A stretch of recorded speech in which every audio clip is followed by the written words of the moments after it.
Good morning, well, good afternoon, everybody, and welcome to this third in our series of transition webinars. We're going to be hearing today from three guest speakers. We're really lucky to have David Widdas, Alison Cooke, and Jacqui Giddings joining us to talk about multi-agency planning with young people. So, as I mentioned, today's webinar is focused on multi-agency planning with young people. It's one of the key standards in our Stepping Up framework. And we're joined by David Widdas, who's consultant nurse for children with complex needs in South Warwickshire, by Alison Cooke, who is the former Director of Care at Rainbow's Hospice for Children and Young People, and by Jacqui Giddings, who's a community children's nurse in South Warwickshire. So thank you, all three of you, so much for joining us today. I should just mention also our thanks to the James Tudor Foundation for funding this webinar series. We're going to hand over now to our three guest presenters. Over to you. Okay, hello everybody. Thank you very much for the introductions. I'm going to talk to you today about multi-agency planning with young people, parents and family. We're going to think about planning for a young person's future. Can you hear us, David? Could you hold the microphone a bit closer to your mouth? Yeah. Thank you. How's that? That's better, thank you. Okay. So planning for a young person's future, but also planning for a parent's future and the impact of their decisions. And we'll talk a lot more about that when we go through. Now, obviously, a lot of the work that we're going to talk about today is based around the Together for Short Lives Stepping Up document, which we hopefully you can see we're holding up now, and we're going to go through the process that's contained within that document.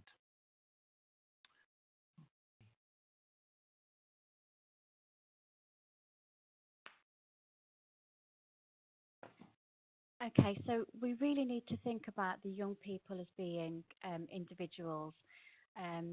They have lots of differences that we have to capture, and that's within themselves as well as their condition. So they may have physical disability or cognitive disabilities, but we're seeing them as an individual. And ultimately, they all want the same thing, is to transition into adult services with the right level of support for them and for their families.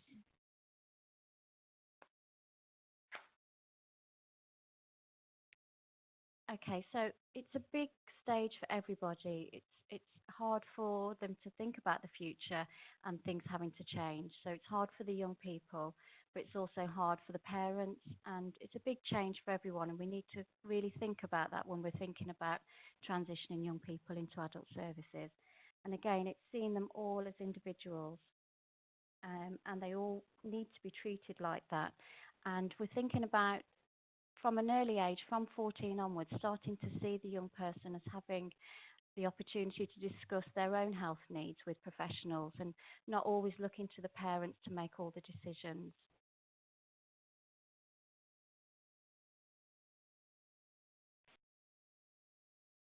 Okay, so it's really important when you're working with young people that you're not frightened to ask big questions, because more often than not, they're relieved that people are asking them these questions. So it's okay to talk about sex and relationships and to think about their future and to think about, at this time, dual planning. So you're planning for the here and now, which might include end-of-life care, but it also may include them having their aspirations to achieve lots of things in their life, whether that be going on holiday or university, whatever it is, that there needs to be a future for young people, and it's about a way to make that happen and to plan for that. So it's really important to dual plan at this time. So you can't be judgmental when you're asking these questions. You know, you just need to accept the answers and think about, you know, every young person as being an individual. I worked with a young lady at 16 and a half that was really concerned that she hadn't developed in the same way as her peer group. And it was only through doing the Ready, Steady, Go document for transition that was developed in Southampton that I think these issues came around. And without that, she may have gone on for a lot longer in her, young life, thinking that she was so different to her peer group. So it's about asking those questions, not being afraid to ask questions, because, like I say, my experience is that when you ask those questions, the young people are relieved. They want to know about their future and about their health. Another thing to think about at this time is that you're going to be asked, why do things have to change? You know, why, when I'm happy with the service that I've got, and at this time in my life my health is deteriorating, why can't I just stay as I am? Because it's safe and that's what they know. And it's giving them the encouragement and the support to go further into adult services and say that it is going to be different. You're going to be honest. You know, things are going to change, but sometimes that change can be a positive change. And it's also answering questions from the parents. You know, a lot changes in terms of their finances, and you haven't always got the answers, but it's supporting them to the right places to find those answers. Okay, so for professionals, I think quite often, you know, we're happy that we know the young people and within children's services, and it's almost as if, you know, we want to keep them because we know what to do, and it's not about that. It's about, you know, that journey with you and their families into adult services, and it's about how to best support them. You know, adult services, people say, oh, they can't do this, they can't provide that, and it is different how services are being provided, but it's about finding out what services are there to best provide a service for the young people. And I think, you know, parents have asked me the question, well, you know, my son or daughter's not going to live into adult services for, you know, they're not expected to live that long in adult services, so, you know, please let them stay in children's services. And we can't do that, but we have to give them the right support so that we can make that transition together. Okay, so for me, this is so important. It's about person-centered planning, and we talk about that an awful lot, but what does that actually mean? You know, that is about having conversations with the young people to find out, you know, what they want. What is it that is important to me? And I think we can all almost think what should be important to them because we feel we know them. But it's not about that. It's about actually sitting down with them over many, many sessions and thinking about what is it that they want. You know, it's about what is important to me. What are my wishes? What are my aspirations? And sometimes it's fair to say that you can't always achieve those, but it's going on that journey together and finding out why they can't be achieved, and then making an alteration on their aspirations so there are things that can be achieved for young people.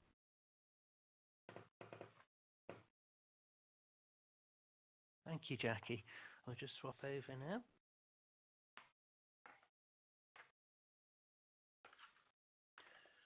Okay, so I think it's really important to start to think about what is the actual process, and we're going to talk a little bit now about the process as it's set out in the Stepping Up document, which Alison is just showing you again there. Okay, so I think one of the big questions, particularly when you're starting at 14, is where will the young person be, or where do they want to be? You know, if the young person wants to go to university, for example, many miles away, that is going to really change the professionals potentially who are involved in the transition.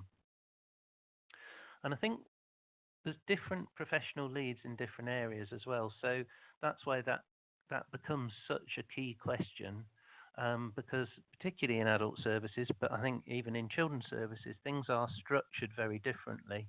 So having an idea where that location is going to make a big difference. Now, obviously, the young person's view may change over the years about where they would like their care provided, but I think as long as we're constantly thinking about that and including it in our planning. I think it's recognising the very different child and adult services, and particularly the specialisation in adult services. That's what makes the difference, the sheer number of people who are involved, and then working out who that lead person or coordinator might be. But I think through all of that, there's a roadmap, and the roadmap, very much as Jacqui said, was about that person-centred vision, about that young person's hopes and aspirations, And if we know what they are and we keep that focus relentlessly back on that person-centered vision, then we're not going to go too far wrong from the young person's point of view. So thinking about the young person and their family, and thinking about who needs to be involved. Now, that is going to be influenced by the condition, availability of service, organisation of service, but I think the one constant in the UK is the GP. And I think in children's services, we have had the tendency to very much specialise care, to specialise in paediatrics. And I think if we hold the mirror up to ourselves, sometimes we don't work hard enough to keep GPs involved. And we were talking last Friday at a long-term ventilation conference about how do we keep GPs involved. And I think a lot of it is about making that easy, making the GP have a clear purpose, not taking away all those particular parts. I think the GP needs to know what their role is. I think we can try and arrange MDTs at the GPs. I think we can make sure that the young person goes along, maybe even with other family members, to GP appointments, so they're always seen as part of that family. GPs have a wealth of information and knowledge about families, and particularly about adult services. So it's so important from 14, if they have been disengaged, to really think about how we're going to re-engage them in the transition process. We need to think about the children's services that are already involved with a child or young person, how we make sure that all their views are represented. They're going to tend to know who their counterparts in adult services are, and they'll certainly be able to help with that search. And of course, available adult services. But I think we shouldn't get too hung up about available adult services, because if we're planning from 14, it does allow for service development and innovative approaches. So certainly in Coventry and Warwickshire, we have something called our Children and Young People's Palliative Care Transition Group.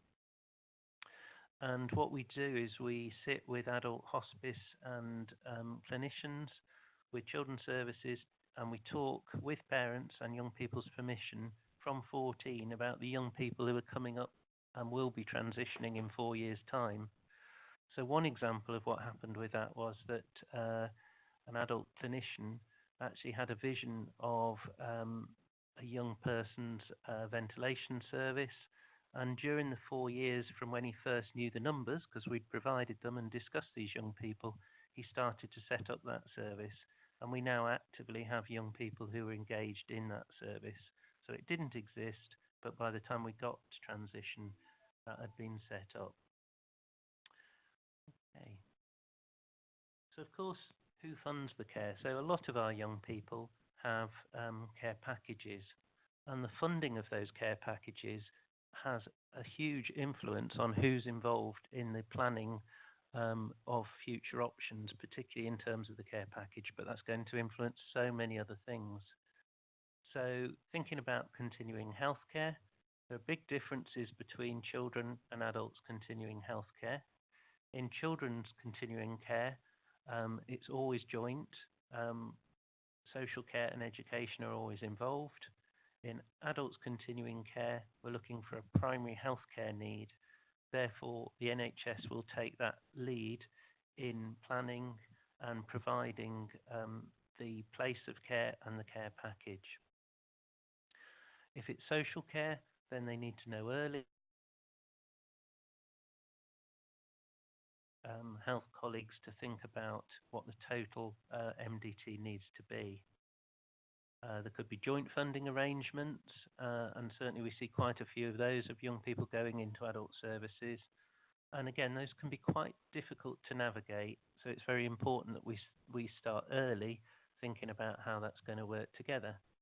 And of course, or not, many young people don't have any care package, or they might have a care package in children's services that subsequently stops when they go into adult services. A lot of the agencies in adult care are very different.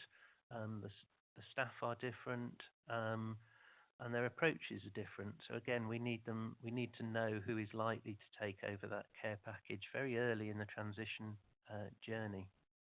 Of course, it might be a personal budget, and that's something particularly that Jacqui's been involved in supporting young people to put together personal budgets before they go into transition, so they're actually taking that group of workers with them into adult life, which I think has been quite useful. Yeah, really successful for young people I've worked with.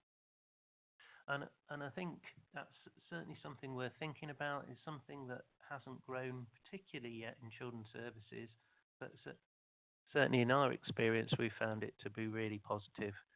Now, obviously, if that's a social care package, that might be a direct payment, which is the social care equivalent of a personal budget. So we need to know as soon as possible who is funding care to enable a planned transition. Now, in the children's and the adults continuing care framework, it talks about letting adult services know at 14, doing a joint assessment at 16, and having an agreement in principle at 17. I think a lot of services don't work like that. It's worth looking at those documents and highlighting to commissioners those responsibilities and trying to help that process to start early.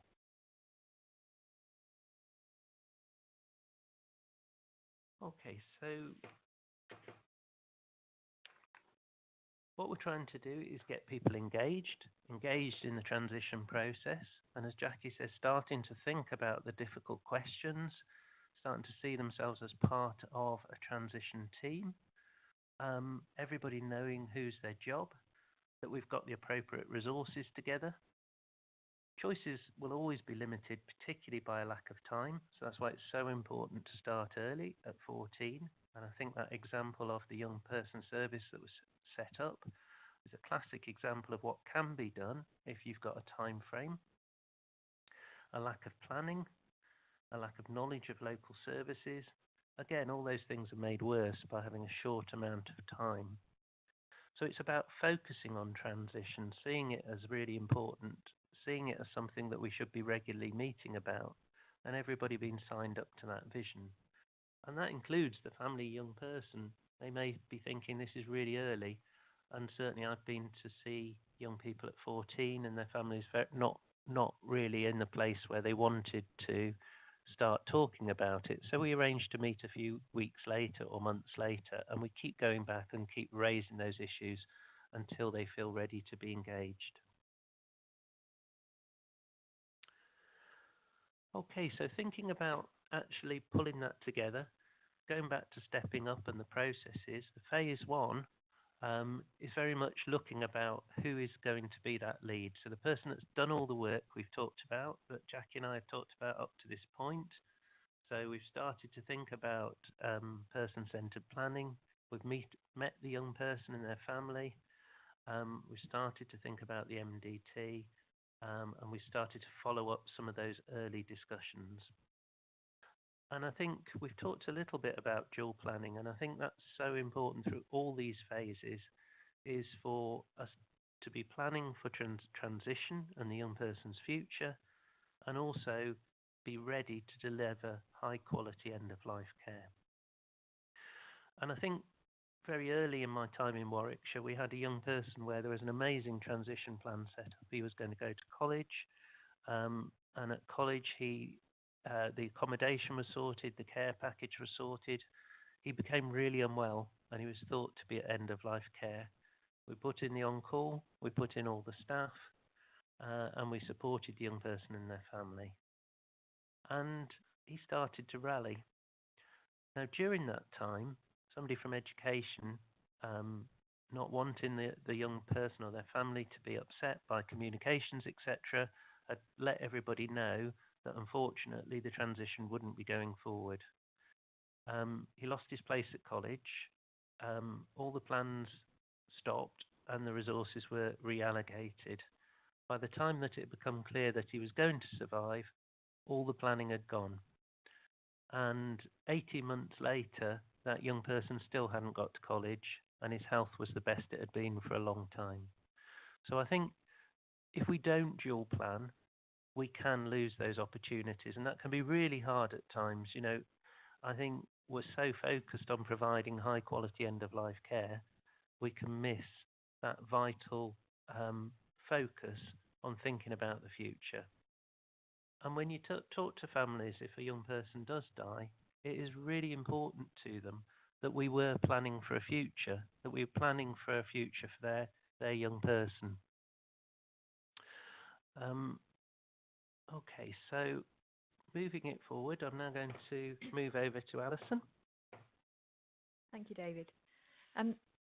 So I'm going to talk just a little bit about now the actual MDT meetings and where we go once we've kind of got an idea of what the young person and their family are looking to do, and also an idea of which professionals may or may not be involved. So I think as a lead professional... Alison, could you hold the microphone slightly closer to your mouth? Sorry. Thank you. Can't get it much closer. That's better. Yeah, that's great. Thanks. Yeah, thank you. Brilliant. So basically, the next phase is to pull a meeting together. So having had all the initial thoughts and conversations and decided who should be involved, knowing a vague idea of what the young person and their family might want to do, it's important to get all the ideas down on paper or in your head and then go back to the family before arranging the meeting. You need to be absolutely clear that what the family are thinking is what we think they are thinking.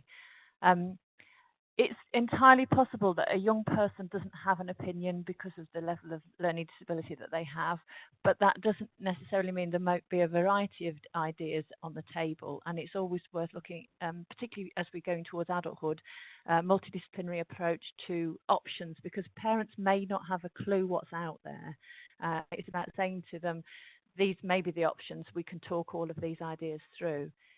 If the young person has got a vague idea or a clear idea or no idea, but is more than capable of making their own decision, it's about saying what you decide to do now isn't necessarily what will happen, but it's about having a starting point for you. And it's also important for us all to think, parents, professionals, young people, and try the blue sky thinking, because it isn't necessarily unachievable. And it could be that this young person, as I've known a couple of young women in the last 12 months, decide that their further education is going to take place abroad, America, for example. Initially, that might seem completely unachievable, but that doesn't mean to say it's not attainable if everybody pulls together. So it's about starting with the view that anything could be possible. And if ultimately it isn't possible, there may be a compromise or a meeting sort of somewhere down the line.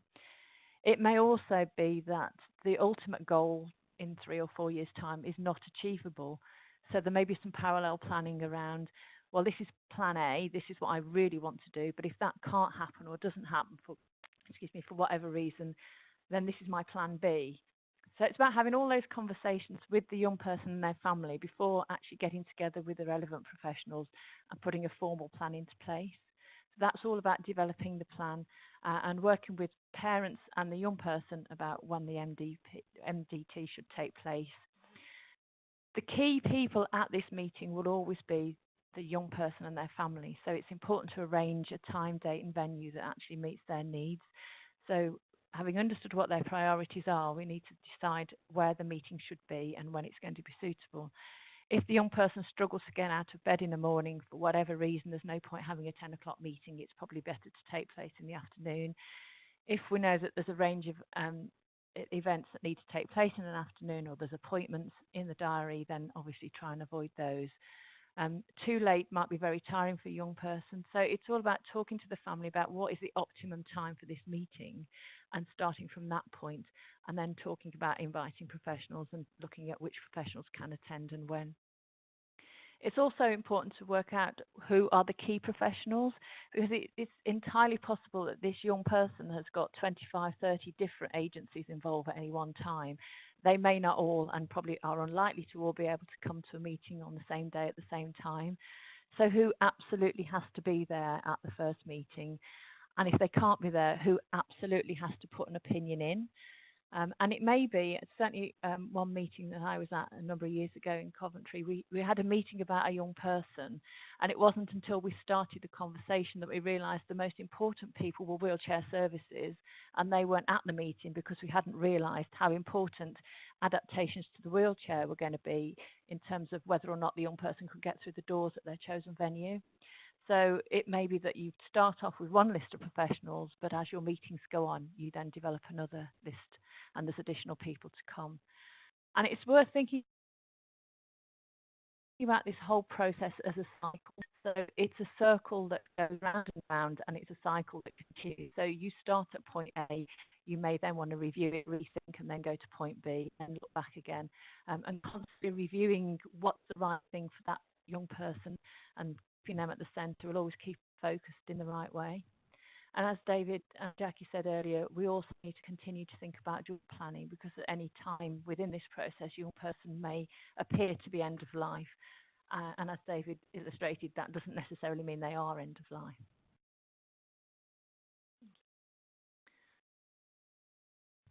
Next. Just trying to move it on. Oh, brilliant.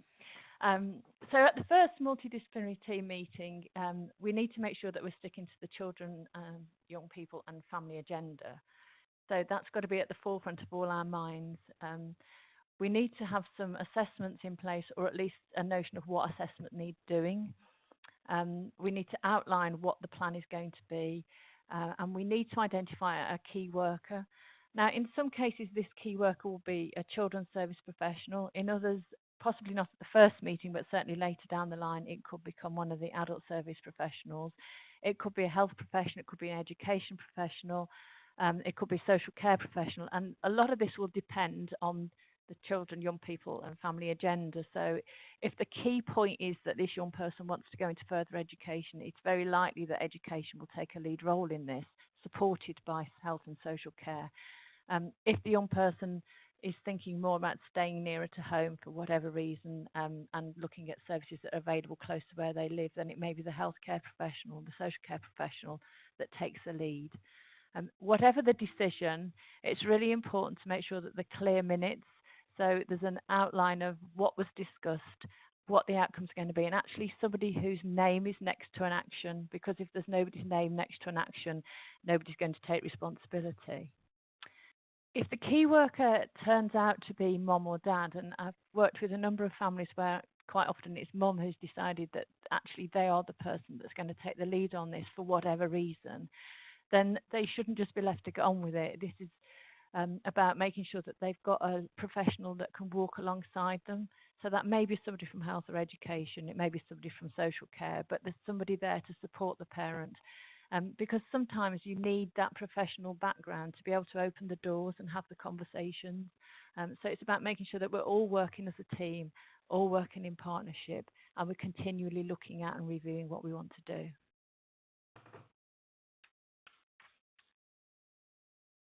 And as I said earlier, this is a cyclical process. It's not a one-size-fits-all. So from the age of 14, we'll have an initial meeting or initial plans, and then these will continue. And it will depend on the young person, their family's agenda as to how often the meetings happen. So there may not be another meeting for 12 months, but for a particularly young person, if there's quite a lot of things to think about, there might be another meeting in 3 months, 6 months, whatever that might be. And that's got to be led by the young person's and their family's needs. As time goes on, there are going to be different challenges, and we've been really clear to put mental capacity and deprivation liberty issues on this slide, because I'm not going to go into loads of details about my soapbox agenda, which is Mental Capacity Act. However, it's important to recognise that probably from this year, the mental capacity issues and liberty safeguards will start to apply at 16. So whilst currently the Mental Capacity Act does affect 16-year-olds, issues relating to deprivation of liberties and liberty safeguards don't affect young people till they're 18. But the current recommendations are that from 16, everything that would affect the mental capacity of an adult will affect a young person. So this could be issues around where the young person is going to be staying, what sort of care is going to be put in place. So thinking about things like whether they need cot sides, whether they're actually in a venue that isn't at home, whether they want to be in that venue, whether we've all met together to be absolutely clear that this is in the right decision for the young person and it's in their best interest, so that it's clear from the outset that we've thought about all those processes and there are not going to be challenges to what we're trying to put in place for the young person.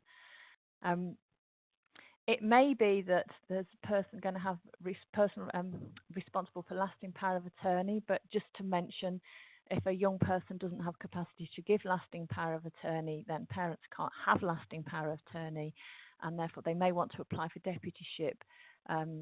Deputyship can affect financial and healthcare decisions. Lasting power of attorney can affect financial and healthcare decisions.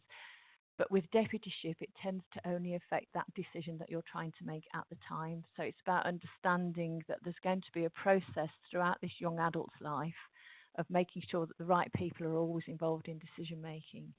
And that's a key issue for young people's parents going through transition, because both a young person and their parents have been under the impression that parents will make an ultimate decision or work with the doctors to make that final decision.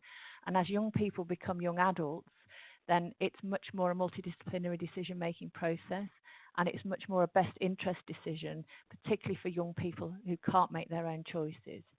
Obviously, if a young person can say what they want and they are competent to do so, then it's up to the professionals to make sure we support them in any way we can.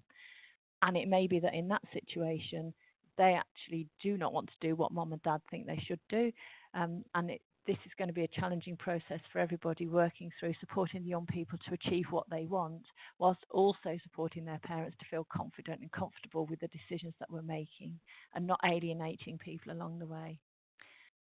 So for children's services, the ongoing multidisciplinary meetings are about continually co-working with adult services, continually co-working with the families, looking at which new professionals, which new individuals are going to be introduced, what services may we be looking at, things that have never been on the agenda before.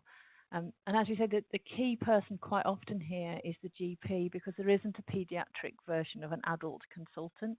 The adults will generally be specialist focused. And depending on the area you live, you may have a different specialist taking the lead. And depending on your needs, so for example, some young people may have a respiratory consultant as their lead professional, others may have a learning disability consultant. There often isn't a neurological equivalent of the children's paediatric neurologist, so we need to look at who would be the right person to take the lead if neurology is the key problem. And also within all of this, what is the young person's aspirations? Because for us, as particularly health professionals, we often focus on their health needs and their problems and challenges. But if you talk to the young people, they're focused on their future. It's what I want to do. I'm not thinking about my ventilator. I'm not thinking about my suction. I'm not thinking about this. What I'm thinking about is getting out there into the big wide world and being a young person like anybody else. And as professionals, it's our role to do absolutely everything we can to support that as far as we possibly can. So we need to continually review what we think and review our thoughts, try not to be judgmental, which is often easier said than done, and work with the young person in partnership and with their family so that we can gradually move them towards adult services and an adult approach to working. And as we said right from the outset, dual planning is absolutely key, because we never know whether at any point a young person is going to dip into end of life. The other thing that I would say with dual planning is if you have a young person who's saying, actually, I want to go abroad, I want to go to Scotland, I want to go to Cornwall, I don't want to be educated near home, or I don't want to live near my parents for whatever reason, then we need to dual plan for, at this point, we're planning for them to be in Scotland, California, wherever that might be. But in a year, 18 months' time, that might need to be reviewed, and we need to be looking at a plan that's closer to home. So the key here is constantly communicating with the young person and their families, and continually communicating with each other so we're all on the same page.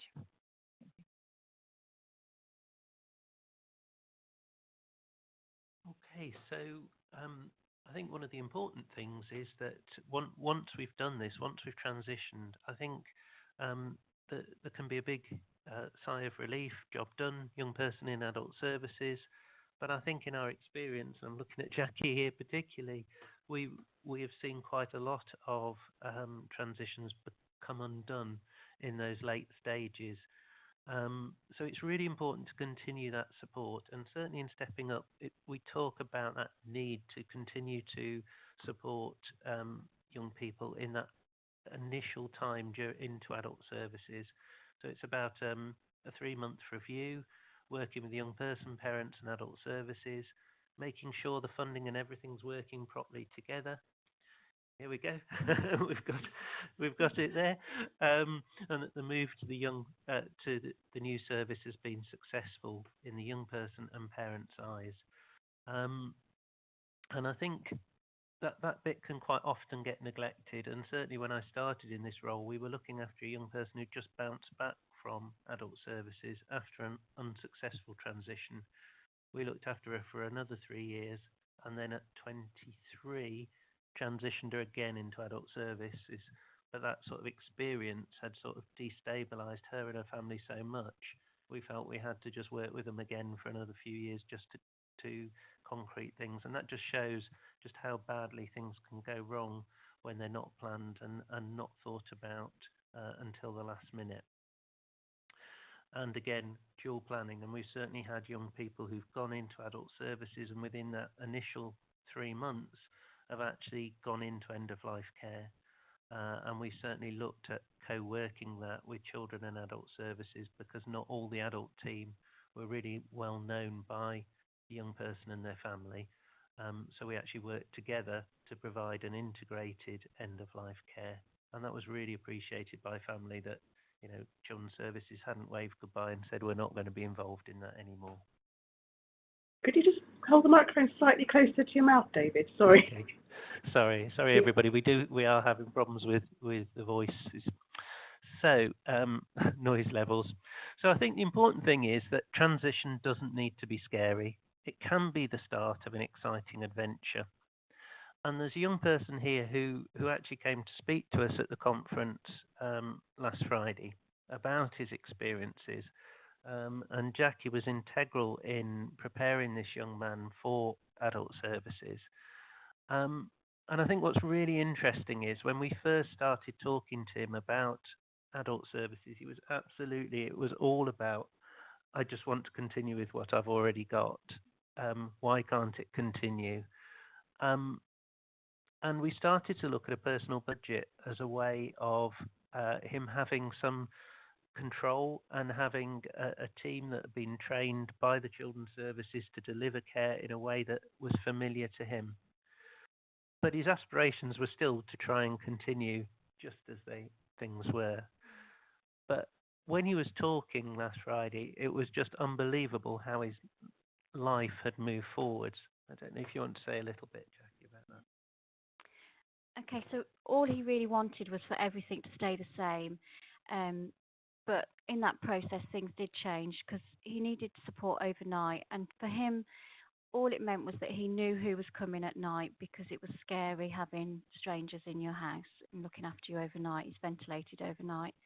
So that's all he wanted. But with the personal health budget, what he actually was able to achieve was his 7 nights a week with support, so that he was safe at night and his dad didn't have to deliver the care. But it went from that to him actually having a life and a future outside the family home, which he'd never really experienced before because of the type of environment that he was in, and he went everywhere with mum and dad. So if they were going to Leicester shopping all weekend, that's what he had to do. And he hated it like any other 18-year-old would hate it. So now he has a personal health budget that gives him that support overnight, but he has another 20 hours that enable him to be a young man in his own right. And that's gone for him just going to the local area to now. Last weekend he was in London at a boxing match. He goes everywhere with these 2 young PAs that he's employed, and he's living life like any other 22-year-old. And he says he can't believe how scared he was about the future, but I still acknowledge that was a scary time, because it was a change that he didn't know what was going to happen. But now his life isn't scary anymore, and it's increased, and he's doing things that he never thought he would ever do. So he still has his personal health budget. I'm still involved in supporting him with that. he has staff that he is involved in every aspect of that, from his employment, choosing his staff, to training them. So he's involved in making sure that they're competent to care for him, and he actually signs the competencies alongside myself with new staff to say that he's happy that they look after him. And I think he never thought he would get to that stage, because he'd always had a service from the community children's nurses, and he knew everybody, and he felt really secure with what he'd got. But he feels equally secure, but in a different way. Okay. Thank you, Jacqui. And I think that's just really important, because I think it's very easy to think, well, why don't children's services just continue, particularly when things are really uncertain, and they were very uncertain for this young man. But actually, Jacqui and I were reflecting after listening to him speak on Friday that actually things aren't the same. They are spectacularly better for him now. He is living an adult life, and that's what we should be enabling all young people to do. And I think my final kind of challenge would be is that we all endeavour to provide high quality children's services, but if we don't get transition right, we've failed those young people. We've set them up to fail. We've provided them with a service where they might have built expectations and hopes for the future, and then because nothing's planned, nothing's prepared, and maybe because we're sort of wrapping them up in cotton wool in a way, we stop the opportunity that could have been that really exciting future which this young man is now experiencing. So I think, having been through that process over the years, we've come to realise just how important good transition is, and it's something that we want to invest more in, and we want a dedicated transition post. At the moment, it's an add-on to everybody's job, but it's something that we believe so important that we want to focus a post on that role.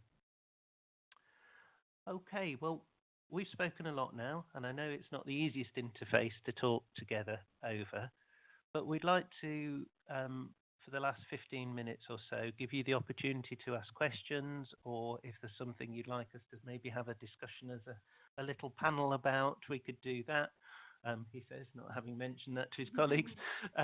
So please, any questions, just bring them forward and we can have a discussion. Thank you. So Pam has asked, why wouldn't a lead be the school by the EHCP process if they're under 19? Sorry, I think we did say that education could take the lead. It would very much depend on what the agenda is. So yeah, there's no reason why it can't be the school. And I think this whole kind of process, I think EHP is one of their great strengths is that they do enable a transition plan to go into adult services. And I think certainly increasingly our young people are now having EHPs that are going into adult services that we can use to with our colleagues to try and get those services together for that young person. And I think, going back to what we were saying through the presentation about hopes and aspirations, I think one of the fantastic things about education and healthcare plans is that they are much more based on outcomes, which are obviously aligned to hopes and expectations. So I think it is a great process, and I think a lot of our young people are transitioned by adult services,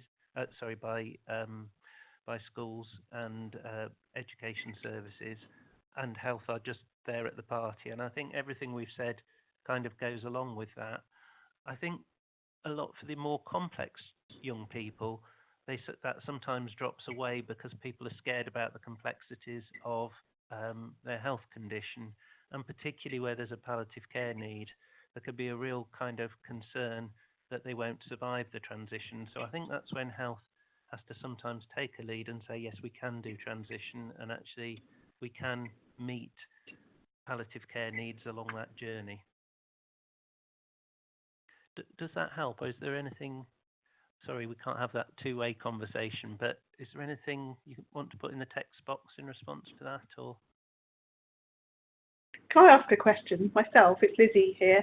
I was just interested to know, in your reflections, whether you feel that young people are coming through with more complex health needs and whether transition planning is becoming more difficult. in the time you've been in post. Yeah. Sorry, is Pam King wanting to ask a question or? Yeah. Can you hear Pam, me? Oh, hi Pam. Hello. We seem We to can. Live. No, it was the question that I think David has just answered, so we could see you and we heard you eventually, so we've got back in. Yeah. Okay. Good. Can you hear me? Yes. Thank you, Pam. Right. Thanks for your question. There's one more, but I will leave it if Lizzie wants to carry on with hers, and I can ask you the other one later. So you go ahead, Pam. Okay. You said about it being health's responsibility to find the placement, but our experience is that even if health is funding the future placement, social care always lead on finding it. Now, is that different from what you're saying? Sorry, Pam. No, it might be how we put it. I think what we found, I think it's particularly in terms of when we're looking at funding in terms of social care and health, if somebody's got a primary health care need, then social care, their role diminishes greatly in that MDT, and that's certainly been our experience. I think in terms of education, it's different. I think specialist education services have to be located by education, and we certainly see this in our children's and adult continuing care panels. Although we can identify the sort of healthcare needs that are going to need to be responded to in that environment, education are the experts in what those sorts of environments are out there.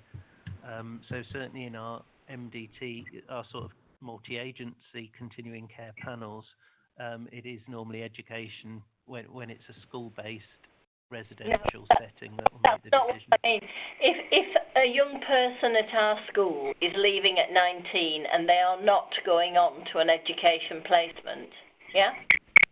If their funding is primarily through health, yeah? Even then, health will not find the placement. It's social care who has to find it. And then it's a matter of who is going to fund what proportion. And yes, that's where health come in then. But to actually find the placement, in our experience, is social care's responsibility. And I agree, they don't know where to send people. I agree. And I think that is very dependent on the area. I think certainly locally we tend to be far more involved in looking and locating those placements, and it's certainly something that Jacqui's done a lot of in the limited hours that she's got for transition. And actually we find that social care in our areas tend not to get involved at all once a primary healthcare need has been established. So right. I think we're probably seeing those regional differences. Yeah, I mean, we've got 28 different local authorities, and our experience would be not that health will find it. It's always social care, and I agree, they don't know where the options are, and we often end up suggesting them, like you. It is a really difficult position, isn't it? Yeah, okay, thank you. Thanks, Pam. I think we had another question from Fiona Wood. We'll see if we can unmute Fiona to ask her question. I'm not sure if you're able to unmute yourself there, Fiona. Not sure if I can. Oh, yeah. Hello, is that Fiona? Is that it? Is that Right. it? Yeah, we can hear you. Can you hear me? Perfect. Yeah. Thank you very much for the series, the webinars. Absolutely, it's great. We have 4 staff here linking in with it today in Dublin, which is wonderful. And so our question here is, a significant number of our children that we have in our children's hospice would have a cognitive impairment. So have the team any experience with supporting children who maybe not able to express their views as explicitly as the people we've been talking about already? I think certainly one of the first ones, I think that's where the person-centred planning tends to come in. I remember one young person, probably the first person I was ever involved in with transition, and we had a person-centred planning review meeting, which was organised by the school. And I think that became really powerful in what actually happened for the transition for that young person. So he was a young man with severe cognitive disability plus quite a lot of physical needs. The plan, his family's plan was very much they wanted him to stay at home, but they wanted a care package to support him. And from the person-centred plan, it was identified that there were certain things that were really important to him. So one of those was being in the water, sort of hydrotherapy. The other thing was communication with other kind of young adults or being in a kind of young adult environment. And I think the other one was just being out and about. So what we actually pulled together in the end, which was very kind of bespoke package of care, which was sort of a hub and spoke, where there was a care package that supported him at home, but then also took him out to environments that could meet those areas that were identified in the person-centred plan. So the school agreed that as long as staff came with the young person, he could continue to access hydrotherapy. We found a day centre that would take the young person as long as there was a care team with him to support his medical needs. And they also used to take him out and about to various sort of community environments, shops and various places like that. So it did act as a sort of a way of focusing the care onto the young person's needs. And I think, Jacqui, have you? Yeah, I mean, I think that's absolutely right, David. But I think also when I've been supporting families with looking to the future with their transition, it's about understanding what that young person does find valuable in their life and then planning the care around that. So that's very much like what David has just said. But a young lady I worked with that had complex health needs and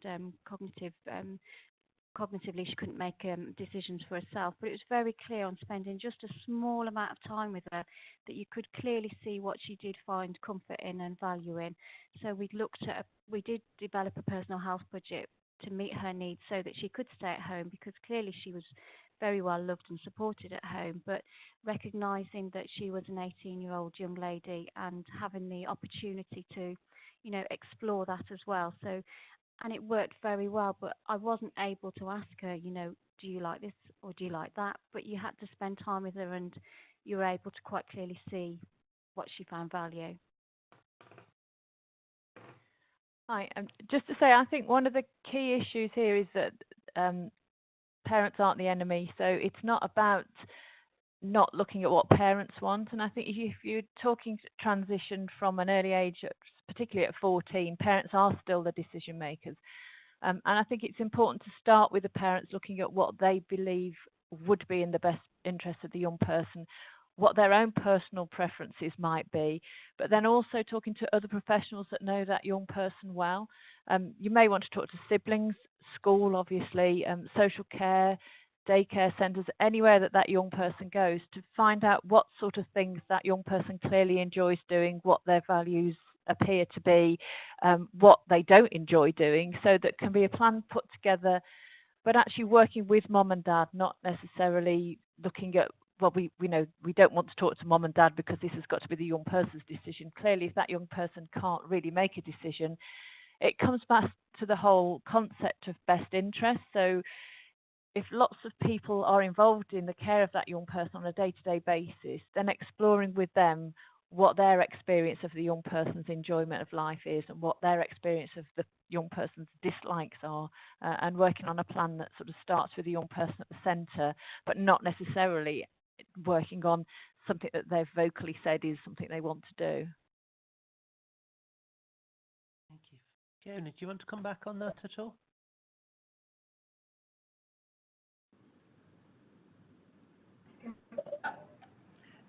I think, thank you very much for that. I think it's very helpful to hear you're a bit further ahead in the transition process than we will be here in our hospice, and we're in the process of doing our pathway and we starting to meet with families. So I think the piece of working with the parents is very nice about, that not to be afraid of them, I'm supposed to work with them. and actually I like the bit about siblings and friends and that as well, to listen to what they would want as well. So thank you very much for your discussion. Thank you. Thank you for your question, Fiona. Thanks, Fiona. I think we're almost out of time. We've got a couple of minutes if there are any other questions, but I think we'll perhaps start to wrap up now. Just wanted to say a huge thank you to Jacqui and to David and to Alison for your time today. We have our next webinar in the series on the 23rd of February. We're going to hear from Emma Husbands, who's an adult palliative care consultant, about end-of-life care planning with young people. So hopefully some of you can join us then. But just thank you so much to the three of you for your session today. Thank you. Thank you. Thank you. Bye for now. Bye. Bye.